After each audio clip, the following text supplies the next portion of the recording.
Hi, I'm Nicholeen Peck, and I teach parenting all over the world through the lens of the principle self-government. And in this video, we're talking about how to teach a child to be responsible.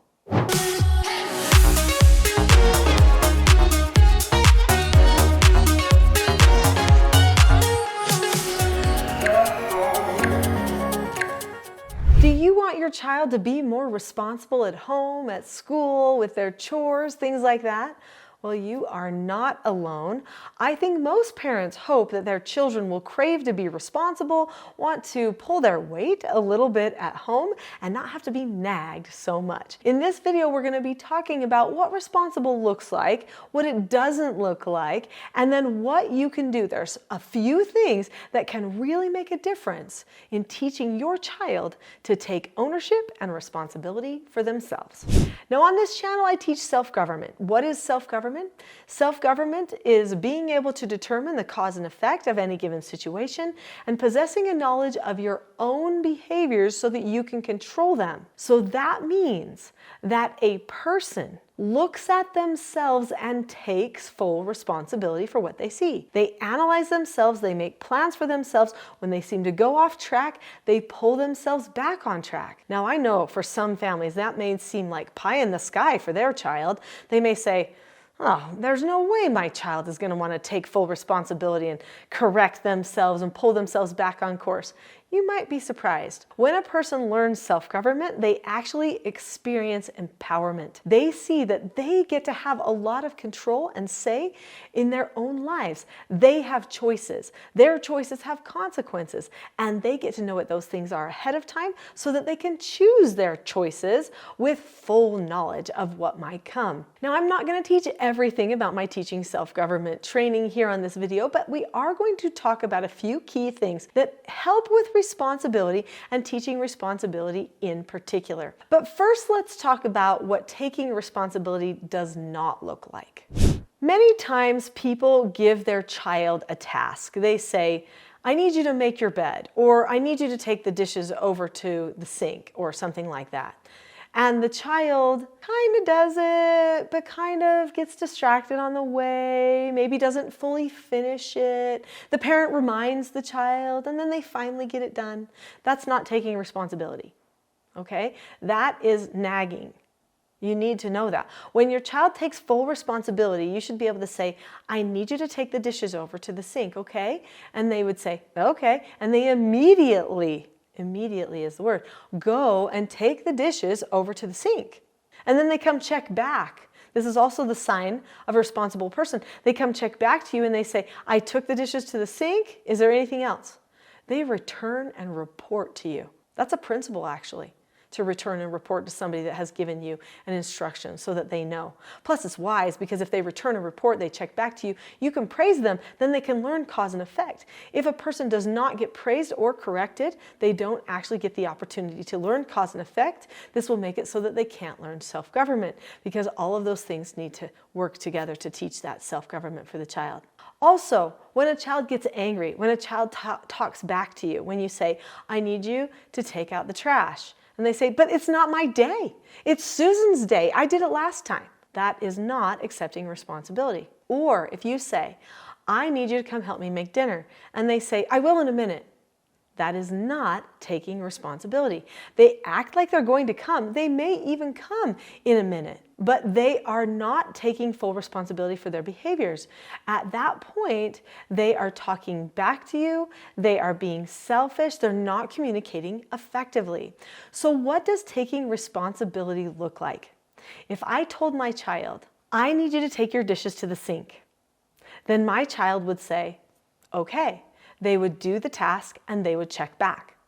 If I told my child, "Hey, I know you're in the middle of a video game right now, but I need you to come help me cook dinner," they would say, "Okay, Mom, may I disagree appropriately?"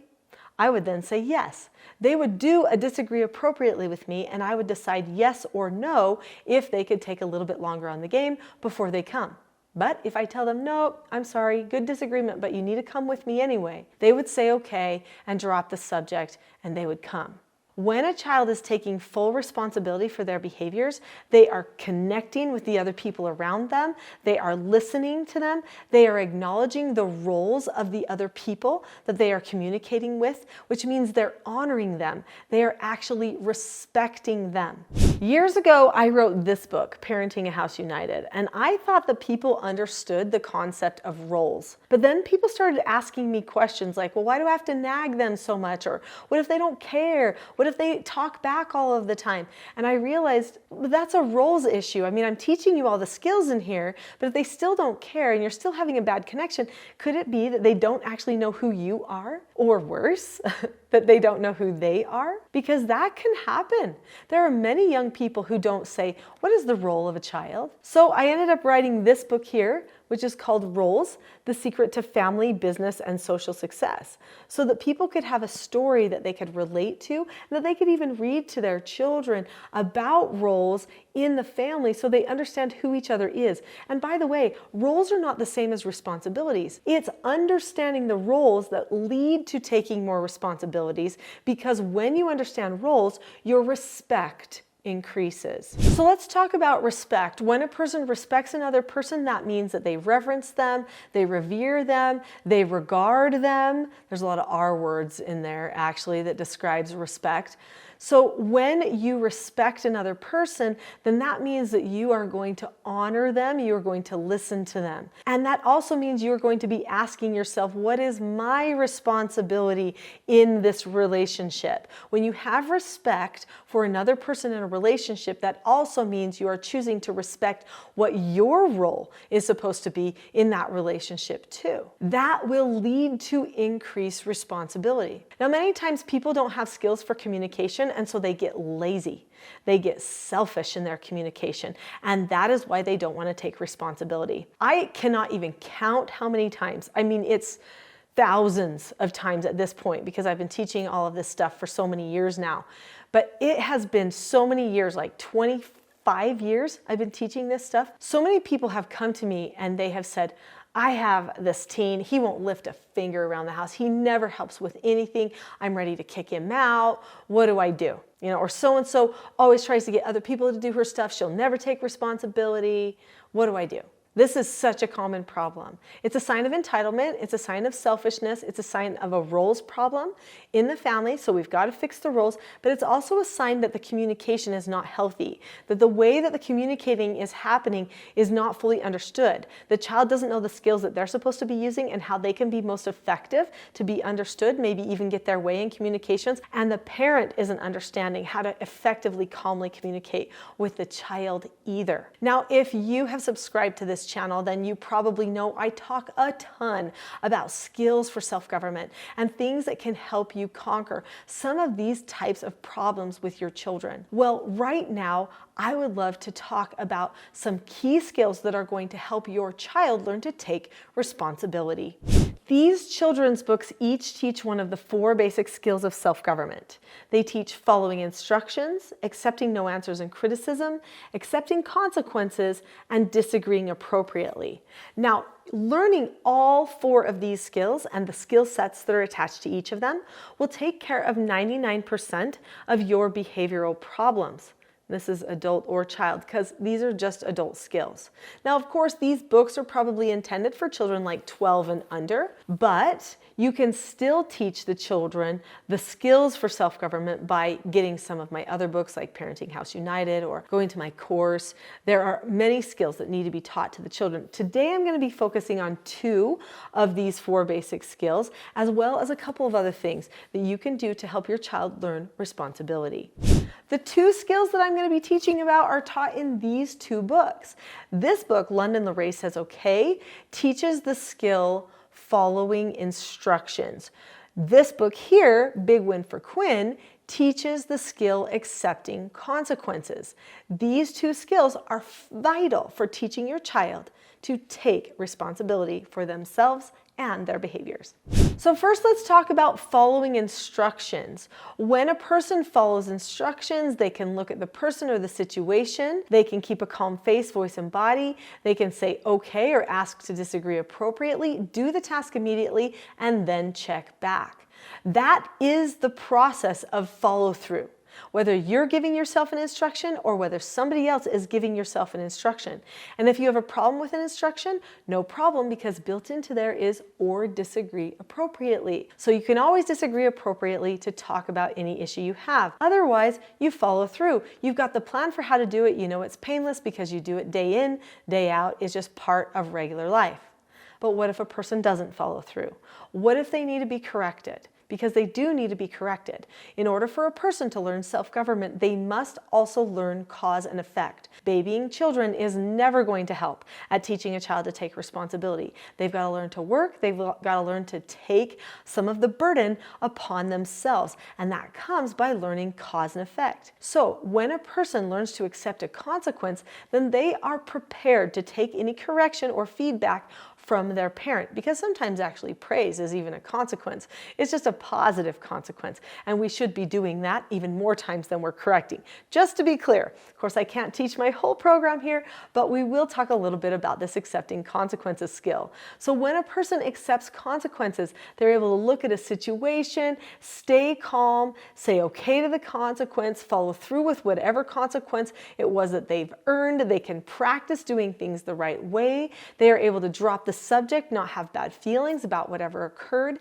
They have a healthy way of looking at changing and becoming a better version of themselves. It's like a whole new way of seeing the world, a world that sets you free from taking offense and having to fight out every single thing all the time.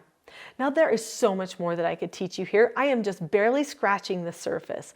A child also learns taking responsibility from meetings with their parents. In fact, in my TSG parenting course, which is on my website, teachingselfgovernment.com, where I teach all of it, I talk about 3 different meetings that we have. There's family meetings and mentor meetings in particular that help your children learn to take responsibility. You set goals as a group, but also individually in different aspects of their life, and you talk to them in a certain way that helps them want to accomplish those goals and take some ownership for their day-to-day living. Finally, the cause and effect should go into all things in their life. They should get the opportunity to earn things, not just be given everything.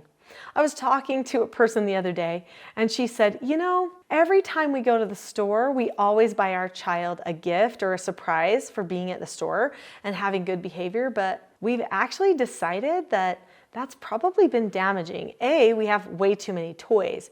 B, our child just expects all the time that we're going to give them something every single time that they have any type of good behavior or go anywhere with us. We actually think they might need an opportunity to earn some stuff, but they are completely resistant to it. Well, you do have to create a culture of earning. Your child has to hear, nope, you don't get to have that. That's accepting a no answer. That's one of those other skills that can come in to help you. They need to learn that they can accept no answers and they can work toward things. They can do extra jobs, find a way to earn money, help out some way. They can do things to earn things so that things have more value. When things feel more valuable to them, they take better care of them. That also increases their responsibility. A lot of people look to school to teach their children responsibility, but I've got to tell you something, the way that schools are running right now, they're not going to do a great job at teaching your child responsibilities. They are all about the lowest child on the ladder of education. And so they make it as easy as possible.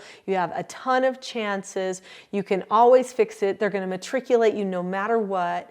So there really isn't as much of an opportunity as there used to be for taking and learning responsibility in school. Now, if your child already understands taking responsibility because they've learned it at home, then they're probably going to excel in school. And they'll probably exceed expectations, which will impress teachers and give them greater opportunities. But learning it in school may not actually happen. If you want to help your child learn more about self-government skills and principles, I have more for you. There is a full-length class here on this channel called The Not-So-Known Secret for Parenting Success. I highly recommend you watch that video next.